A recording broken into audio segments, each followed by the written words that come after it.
Assalamualaikum warahmatullahi wabarakatuh. Adik-adik, hari ini Bu Erni akan menyampaikan materi mengenai perbandingan. Materi ini Bu Erni ambilkan dari buku paket Matematika kelas 7. Oh ya, kalian sudah sering ya mendengar kata perbandingan atau rasio.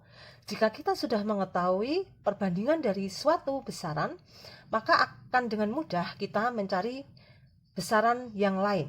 Nah, misalnya perbandingan antara gula dengan tepung 1:5.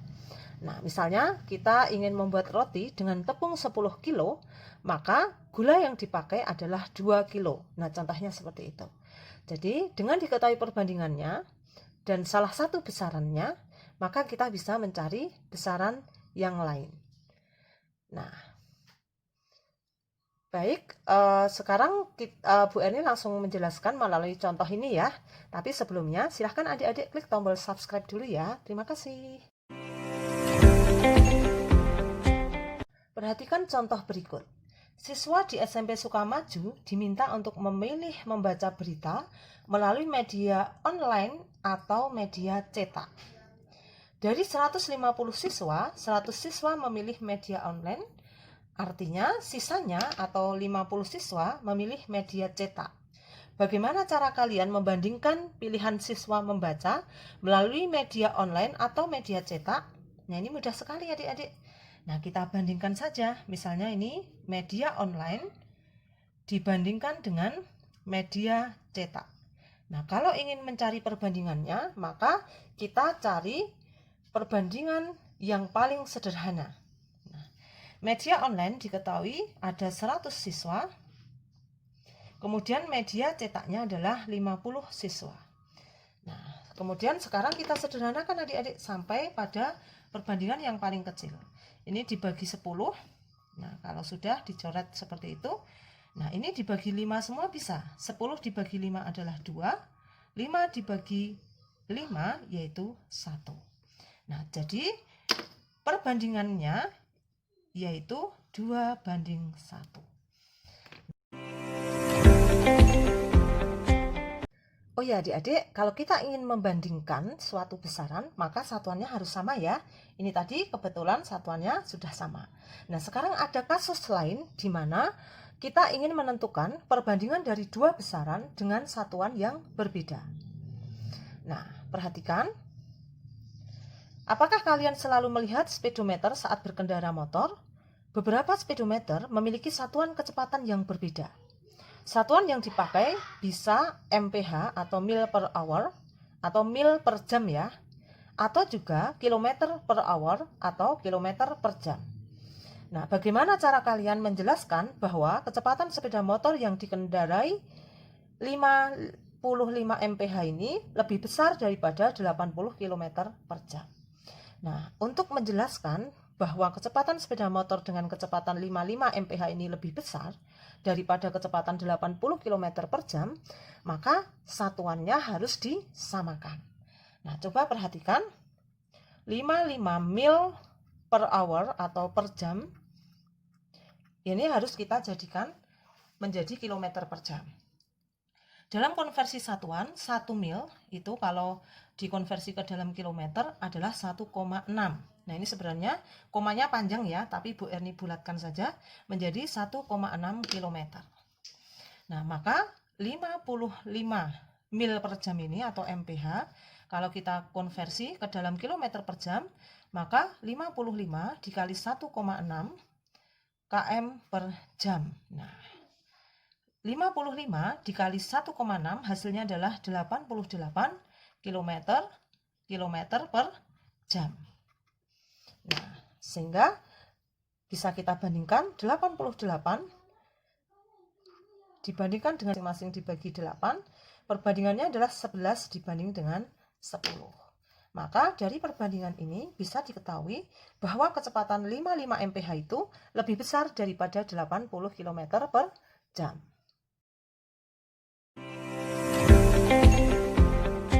Adik-adik, sekarang Bu Erni lanjutkan materinya ya. Sekarang mengenai perbandingan senilai dan perbandingan berbalik nilai. Mari kita lihat perbedaannya. Jika perbandingan senilai ini, jika salah satu besaran semakin naik atau semakin besar, maka besaran yang lain juga ikut-ikutan semakin naik atau semakin besar. Jadi sejalan. Yang satu semakin besar, maka yang lain juga semakin besar. Yang satu semakin kecil, maka yang lain juga semakin kecil. Perhatikan contoh berikut ya. Jika harga 4 kg beras adalah Rp36.000, berapakah harga 8 kg beras? Nah, tentu saja harga 8 kg beras ini juga akan lebih tinggi. Karena apa? Karena 4 kg beras harganya Rp36.000, maka kilogram beras ini harganya juga akan semakin tinggi. Nah, ini cara mencari penyelesaiannya mudah sekali. Misalnya ini berasnya, kemudian ini harganya. Berasnya 4 kg, harganya adalah Rp36.000. Kalau berasnya 8 kg, maka berapa harganya? Nah, Bu Erni simbolkan dengan X. Nah, kalau perbandingan senilai, adik-adik, ini mudah sekali. Kalian tinggal memberi tanda per saja atau pembagian. Jadi 4/8 sama dengan 36.000 per X. Nah, seperti itu. Ini bisa langsung disederhanakan. Ini menjadi 1/2. Nah, kalau sudah dikali silang adik-adik, 1 kali X adalah X. 36.000 kali 2 yaitu Rp72.000. Nah, jadi seperti itu aja. Mudah kan? Nah, kemudian untuk situasi B, coba perhatikan. Saat Budi berusia 4 tahun, adiknya berusia 2 tahun. Nah, sekarang usia Budi 8 tahun. Maka berapa usia adiknya? Nah, adik-adik, untuk situasi B ini bukan merupakan perbandingan senilai. Nah, karena apa? Karena ini untuk mencari usia adiknya tidak bisa dibandingkan dari usia kakaknya. Nah, karena ini diketahui dari selisihnya adik-adik. Ini tidak diketahui rasionya. Misalnya usia Budi 4 tahun, usia adiknya 2 tahun. Berarti ini selisih usianya adalah 2 tahun. Maka kalau usia Budi 8 tahun, usia adiknya adalah 6 tahun. Karena kita nyari selisihnya. Nah, seperti itu adik-adik. Jadi situasi B ini bukan merupakan perbandingan senilai atau proporsi.